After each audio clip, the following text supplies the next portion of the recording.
பாடகச்சேரி ராமலிங்க சுவாமிகளின் பைரவ வழிபாடு.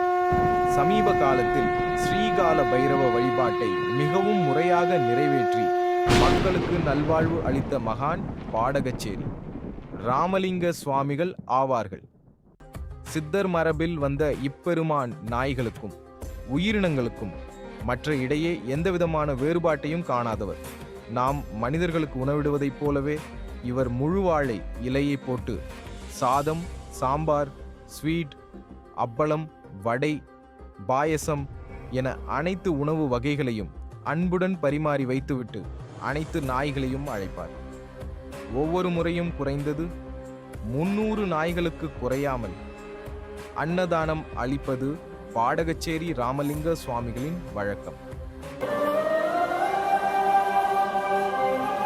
அவருடைய வழிபாட்டில் நிகழ்ந்த அதிசயம் என்னவென்றால், இவர் உணவு பரிமாறும் வரையில் எந்த நாயும் அன்னதானம் நிகழும் இடத்தில் தென்படாது.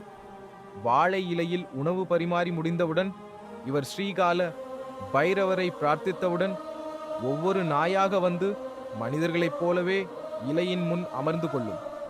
இவ்வாறு அனைத்து இலைகள் முன்பும் நாய்கள் அமர்ந்த பின்னர் சுவாமிகள் அன்புடன் உணவை ஏற்குமாறு அந்த நாய்களை வேண்டுவார்.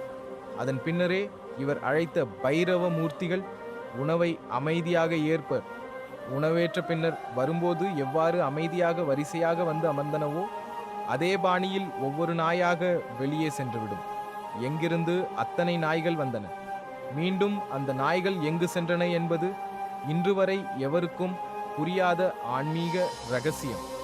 பொதுவாகவே ஓரிடத்தில் 2 நாய்கள் சேர்ந்தாலே அவை ஒன்றுக்கொன்று அடித்துக்கொண்டு அங்கு கூச்சலும் சண்டையும் வந்துவிடும்.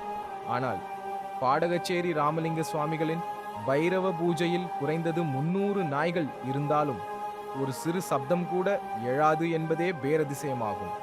இவ்வாறு மகான்கள் பைரவ மூர்த்தியின் வாகனமான நாய்களுக்கு இவ்வளவு முக்கியத்துவம் அளிப்பதிலிருந்து நாய்கள் மனித குலத்திற்கு எத்தகைய அற்புத பாடங்களை போதிக்க வல்லவை என்பது தெளிவாகின்றதல்லவா?